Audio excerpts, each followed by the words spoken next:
The early morning sun cast long shadows across Cedar Springs as Frank Morrison began his day, just as he had for the past 10 years. At 93 years old, his movements were slower than they used to be, but his mind remained as sharp as ever. The old veteran lived alone in his small white house at the end of Maple Street, a home that held decades of memories within its walls.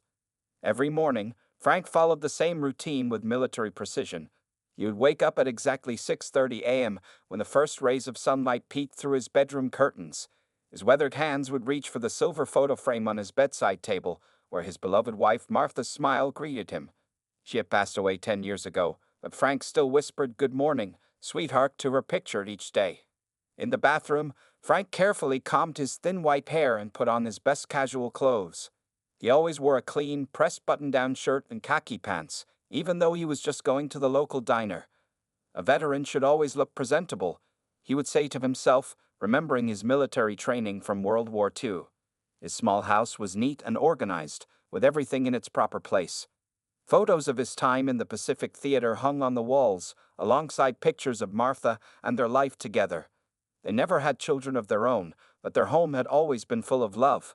Now, in the quiet mornings, Frank would touch each photo frame as he passed, keeping his memories alive.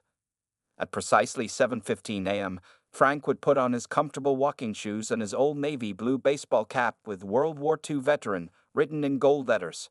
He'd grab his wooden walking stick, not because he couldn't walk without it, but because Martha had given it to him on their 50th wedding anniversary. It was both a practical tool and a treasured memory. The walk to Joe's Diner took exactly 17 minutes. Frank enjoyed every step of his morning journey, greeting the same familiar faces along the way. There was Mrs. Chen watering her garden, Tom the mailman starting his daily route, and young Jimmy delivering newspapers on his bicycle. They all knew Frank and would wave or stop for a quick chat. Joe's Diner was a simple place with checked tablecloths and the smell of fresh coffee in the air. The bell above the door would ring as Frank pushed it open at 7:32 a.m. Sarah, the friendly waitress who had worked there for 20 years, would already have his coffee ready, black with one sugar, just the way he liked it. "Good morning, Mr. Morrison," Sarah would call out cheerfully, leading him to his favorite corner booth. The leather seats were a bit worn, but Frank preferred this spot because it gave him a clear view of both the street outside and the entire diner. His military training had taught him to always be aware of his surroundings, and old habits die hard. The other regular customers at Joe's Diner treated Frank with respect and kindness. They knew he was one of the last remaining World War II veterans in Cedar Springs. Sometimes, young children would stop by his table with their parents, eager to hear stories about his time in the service. Frank would smile and share simple tales about friendship and bravery, carefully leaving out the harsh realities of war. Frank would always order the same breakfast: 2 eggs over easy, wheat toast, and a side of crispy bacon. As he ate, he would solve the daily crossword puzzle from the local newspaper, using the same blue pen he carried in his shirt pocket for years. The other customers came and went, but Frank took his time. This wasn't just breakfast for him, it was his connection to the world, his way of staying part of the community. The diner was like a second home, where everyone knew him and respected the quiet dignity he carried. After finishing his meal, Frank would leave a generous tip for Sarah, even though his pension wasn't very large. "Always take care of those who take care of you," Martha used to say, and Frank lived by those words. He would then begin his walk home, ready to face another day in his peaceful routine. Little did Frank know that this simple, quiet life he had built for himself was about to face an unexpected challenge. His morning ritual at Joe's Diner, which had been his anchor for the past decade, would soon become the center of a story that would change not only his life, but the lives of others in ways he could never have imagined. The peaceful atmosphere at Joe's Diner changed dramatically one spring morning when the rumble of motorcycle engines shook the windows. Frank Morrison looked up from his crossword puzzle as 5 heavy motorcycles pulled into the parking lot, their chrome parts gleaming in the morning sun. The bikes belonged to a group called the Road Raiders, and their arrival would mark the beginning of troubling times for the small diner. The bikers walked into the diner wearing black leather jackets with their club logo, a skull wearing a crown. Their heavy boots made loud sounds on the tile floor, and the bell above the door seemed to ring more harshly than usual. The leader, a tall man with a thick beard and tattoos covering his arms, scanned the diner with cold eyes. His name patch read Crusher, and the other customers quickly looked away when his gaze fell on them. Sarah, the waitress, tried to maintain her usual cheerful smile as she approached the group, but her hands shook slightly as she held her notepad. The bikers chose to sit at the tables near Frank's corner booth, their loud voices and rough laughter filling the usually quiet morning air. They pushed 2 tables together without asking, making the legs screech against the floor. "Hey, old-timer," one of the younger bikers called out to Frank. "That's a nice view you've got of our bikes from that booth." There was something unfriendly in his tone that made other customers uncomfortable. Frank kept his eyes on his newspaper, pretending not to hear, but his hands gripped the paper a little tighter. The road raiders ordered their breakfast with demanding voices, complaining about everything from the menu prices to the coffee's temperature. They made rude comments about the other customers and whistled at Sarah whenever she passed their table. The peaceful breakfast atmosphere that Frank had enjoyed for so many years vanished in an instant. As the days went by, the road raiders made Joe's Diner their regular morning stop. They always arrived just after Frank, almost as if they were timing it on purpose. Their motorcycles would be parked in a way that blocked the nice view from Frank's booth, the view of the street and the small town park across the road that he had enjoyed for so many years. Other regular customers started changing their breakfast schedules to avoid the bikers. Mrs. Thompson, who used to sit near Frank and share stories about her grandchildren, stopped coming altogether. The young families who once brought their children to hear Frank's gentle war stories now hurried past the diner, looking nervously at the row of motorcycles outside. One morning, when Frank arrived at his usual time, he found 2 of the bikers already sitting in his corner booth. They smirked at him as he stood there, his walking stick gripped tightly in his hand. Sarah approached him quickly, her face worried, and led him to a different table. It wasn't the same. This table was near the kitchen, and the noise from the cooking made it hard for Frank to concentrate on his crossword puzzle. The diner's owner, Joe Martinez, tried to talk to the bikers about their behavior, but they just laughed and reminded him that they were paying customers. Joe, a small man in his 60s, couldn't do much against the intimidating group. He'd apologized to Frank with sad eyes, feeling helpless in his own diner. Frank's peaceful morning routine was no longer peaceful. The sound of his fork against his plate was drowned out by the bikers' loud conversations and rough laughter. The smell of coffee and breakfast was mixed with the strong scent of leather and motorcycle exhaust that followed the group inside. Even the morning sunlight seemed different, blocked by their large motorcycles parked outside. As Frank sat at his new table, eating his usual breakfast of eggs and toast, he thought about Martha. She would have been upset to see him pushed around like this. But at 93, what could he do against a group of tough bikers? He watched as they took over more and more of the diner's space each day, their presence growing stronger and more threatening. The other customers looked at Frank with sympathy, but no one knew how to help. The comfortable, friendly atmosphere of Joe's Diner was changing, and not for the better.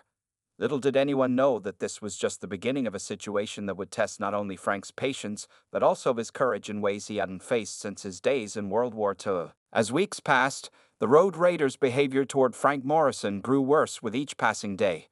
What had started as unfriendly remarks and taking his favorite booth turned into something much more unpleasant. The bikers seemed to take special pleasure in making the old veteran's morning visits uncomfortable. Every time Frank walked through the diner's door, one of the bikers would mimic his careful walking style, drawing cruel laughter from the others. They would mock the way he held his walking stick, the gift from his late wife Martha, making exaggerated movements that made Frank's heart heavy with sadness and anger. One particularly mean-spirited biker, who went by the name Snake, started a new habit of bumping Frank's table whenever he walked past. The first time it happened, Frank's coffee spilled across his newspaper, ruining his morning crossword puzzle. Sarah rushed over with a cloth to clean up the mess, her eyes filling with tears of frustration as Snake pretended it was an accident. "Sorry, old-timer," Snake would say with a smirk that showed he wasn't sorry at all. "Guess these tables are packed in too tight." The other bikers would laugh, their voices echoing through the once peaceful diner. Joe Martinez, the diner's owner, had called the police twice, but the bikers were careful. They never did anything that could get them into real trouble. When the police came, they acted polite and claimed it was all just harmless fun. The officers, seeing no clear evidence of harassment, could only warn them to be more careful. The harassment started affecting Frank's health. His hands would shake slightly as he tried to eat his breakfast, and dark circles appeared under his eyes from troubled sleep. He started losing weight, and his usual clean, pressed shirts began to look a little loose on his frame. Sarah noticed these changes with growing concern, but Frank would just give her a weak smile when she asked if he was okay. Other customers watched helplessly as the situation got worse. Mr. Jenkins, a retired school teacher, once tried to stand up for Frank, telling the bikers to leave him alone. The road raiders surrounded Mr. Jenkins' table, not touching him but standing close enough to make him feel threatened. After that, no one else dared to speak up. Frank started having flashbacks to his war days, not of the battles, but of the times when he had to watch out for his fellow soldiers. He remembered how they protected each other, how they stood together against danger. But now, at 93, he felt powerless. His military training had taught him how to face enemies with guns, but what could he do against these young men who used words and intimidation as their weapons? The worst part was how the bikers tried to make Frank feel like he didn't belong anymore. They would make loud comments about how the diner needed new blood, and how some people were too old to take up space in public places. Each word was carefully chosen to hurt without being obviously threatening. Sarah tried her best to protect Frank. She would bring his coffee quickly and check on him often, trying to show him that he still had friends in the diner. But even she couldn't stop the bikers from their constant harassment. One morning, when she confronted Snake about bumping Frank's table again, the biker just stared at her until she backed away, frightened. Frank thought about finding another place for breakfast, but the idea made him angry.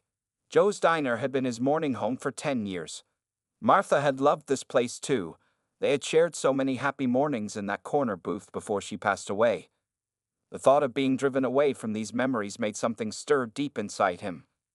As Frank sat at his new table near the kitchen, listening to the bikers' loud laughter and feeling their unfriendly stares, he remembered something his commanding officer had said during the war. Sometimes the bravest thing a soldier can do is know when to stand his ground. Frank didn't know it yet, but these words would soon take on new meaning in his life. The situation was reaching a breaking point. Something would have to change, and soon. The question was, would Frank be forced to give up his beloved morning routine, or would he find a way to stand up to the bullies who seemed determined to drive him away from the place he called his second home? The morning that changed everything started with rain. Heavy drops fell from dark clouds as Frank Morrison made his way to Joe's Diner, his walking stick tapping against the wet sidewalk. The weather matched his mood, gray and heavy with sadness. He had barely slept the night before, thinking about how his peaceful breakfast spot had turned into a place he now dreaded visiting. As Frank approached the diner, he noticed something was different. The road raiders' motorcycles weren't parked outside as usual. For a moment, his heart lifted. Perhaps they had finally moved on to bother someone else. But that small hope disappeared as soon as he opened the diner's door. The bell's usual cheerful ring was drowned out by the sound of Frank's sharp intake of breath.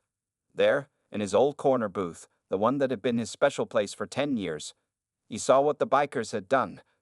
The table was covered with crude drawings and words carved into the wood.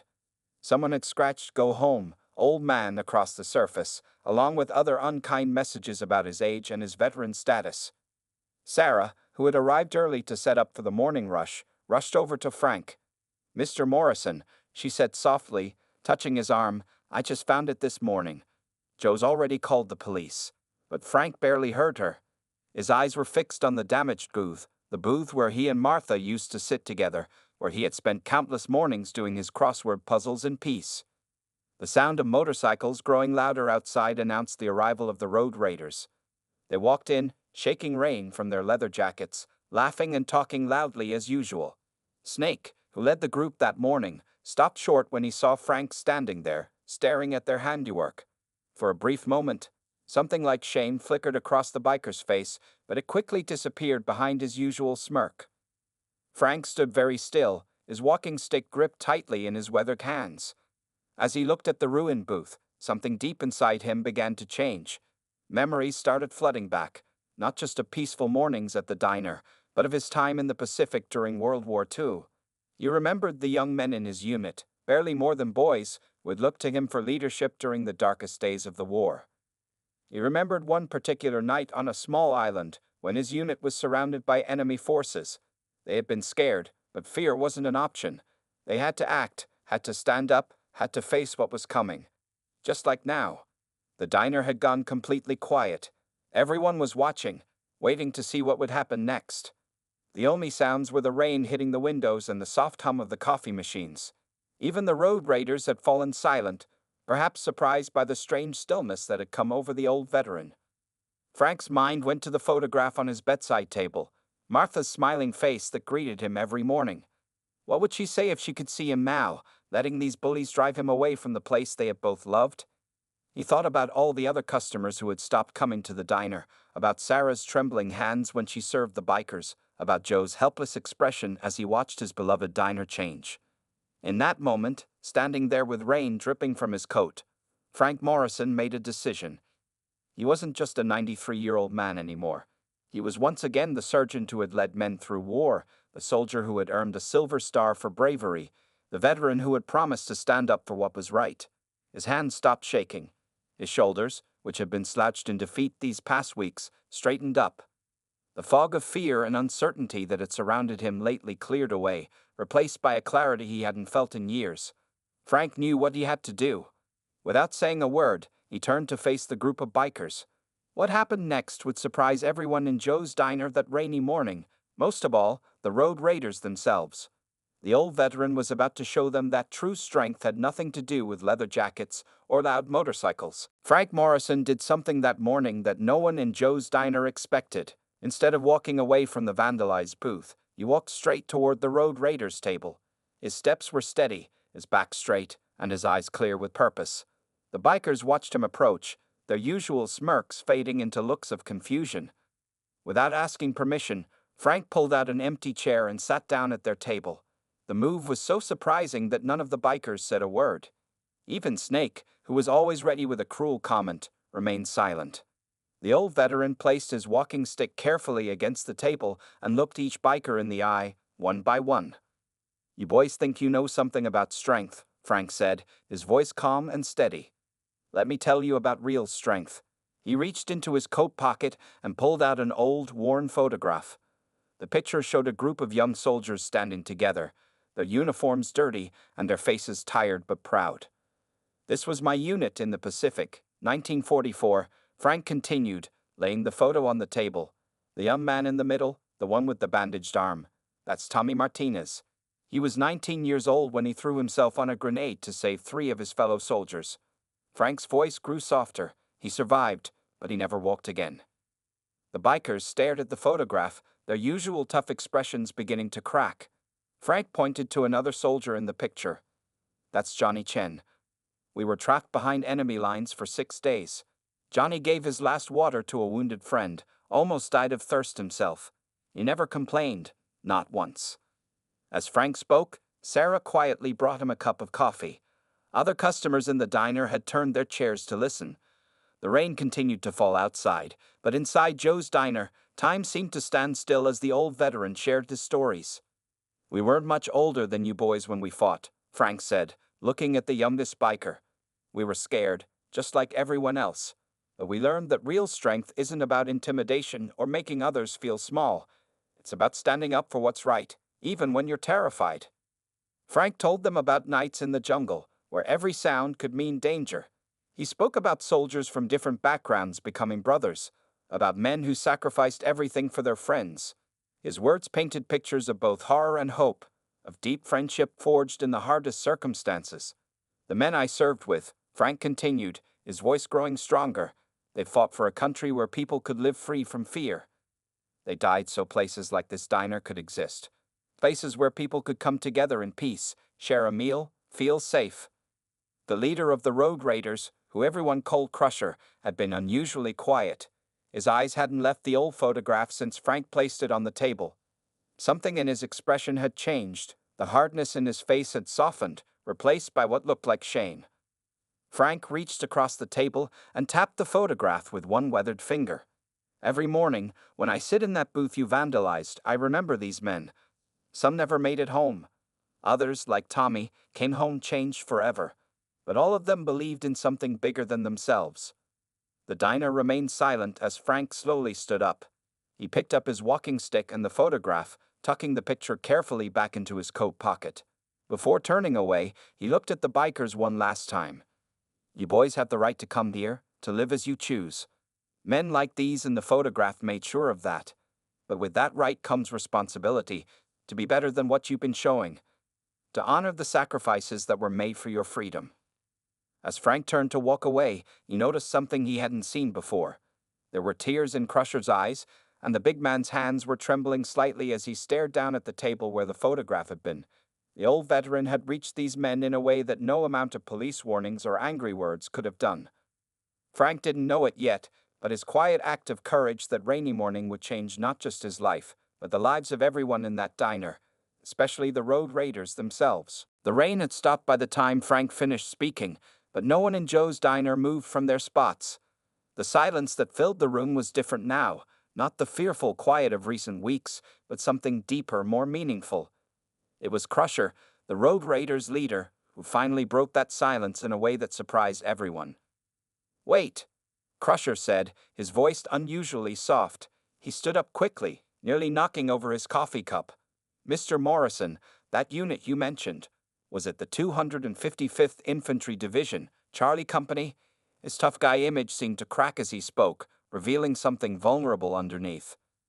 Frank turned back slowly, leaning on his walking stick. "Yes," he answered, studying Crusher's face carefully. "How did you know that?" Crusher's hands were shaking as he reached for his wallet. From it, he pulled out an old, creased photograph that looked similar to the one Frank had shown them. "My grandfather," he said, his voice catching in his throat. "He served in Charlie Company too. His name was Robert Davidson." Frank's eyes widened with recognition. "Bobby Davidson," he said, taking a step closer. "Tall fellow from Minnesota, always carried a harmonica in his pocket." Tears formed in Crusher's eyes as he nodded. "That's him. He used to tell me stories about the war when I was little, about a sergeant who saved their whole unit during a night attack in the Philippines." He looked at Frank with new understanding. "That was you, wasn't it?" The other bikers watched in amazement as their tough leader's voice trembled with emotion. Snake, who had been the cruelest to Frank, shifted uncomfortably in his seat, looking down at his hands. "Bobby Davidson," Frank said softly, shaking his head in disbelief. "He was one of the bravest men I ever knew. That harmonica of his, it kept our spirits up during some of the darkest nights." He paused, looking directly at Crusher. "What happened to him?" "He passed away 5 years ago," Crusher replied, wiping his eyes with the back of his hand. "But he never stopped talking about his time in the service, about the men he served with. He always said that the truest measure of strength was how you treated others, especially those who couldn't fight back." Sarah, who had been watching from behind the counter, noticed that several of the other bikers were now looking at their leader with surprise, as if seeing a different person. The man they knew as the tough, intimidating Crusher was gone, replaced by someone who looked more like a grandson missing his grandfather. "I've become everything he taught me not to be," Crusher continued, his voice filled with shame. "We all have." He turned to look at his fellow road raiders. "My grandfather would be so disappointed in what we've been doing here." The other bikers began to shift in their seats, the weight of their actions finally sinking in. Snake, who had been staring at his hands, suddenly spoke up. "My old man was a vet too," he said quietly. "Served in Vietnam. Never talked about it much, but he always said that respect was something you earned by giving it first." Frank watched as the tough exterior of these men began to crumble, revealing the lost souls underneath.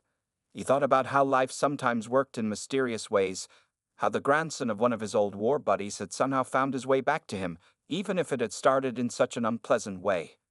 "Your grandfather," Frank said to Crusher, "he saved my life once. We were pinned down by enemy fire, and Bobby ran through an open field to get help. Never thought twice about the danger." He paused, looking around at all the bikers. "That's the kind of courage that matters, not intimidating people who can't fight back." The morning sun finally broke through the clouds outside, sending streams of light through the diner's windows. In that moment, something changed in Joe's diner. The tension that had filled the place for weeks began to dissolve, replaced by a sense of understanding and connection that no one had expected. Crusher stood up straighter, wiping the last tears from his eyes. He looked more like the grandson Bobby Davidson would have been proud of, and less like the leader of a gang of bullies. What happened next would transform not just that morning, but all the mornings to come at Joe's diner. The next morning at Joe's diner started very differently from all the recent ones. When Frank Morrison arrived at his usual time, he found the road raiders already there, but not to cause trouble. Instead, they were carefully cleaning his corner booth, removing every trace of the vandalism they had created. Crusher, still wearing his leather jacket, but somehow looking softer than before, was supervising the cleaning. When he saw Frank enter, he walked over immediately. "Mr. Morrison," he said, his voice respectful, "we spent all night thinking about what you said, about what our actions say about us as men." He gestured to the booth. "We wanted to fix what we broke before you arrived." Snake, who had once taken such pleasure in making Frank uncomfortable, was now on his hands and knees, scrubbing the last of the crude drawings from the booth's surface. His face was red with effort and shame. "We'll repaint it too, sir," he said without looking up. "Make it better than new." The other customers watched in amazement as the same bikers who had terrorized the diner for weeks now worked to restore it.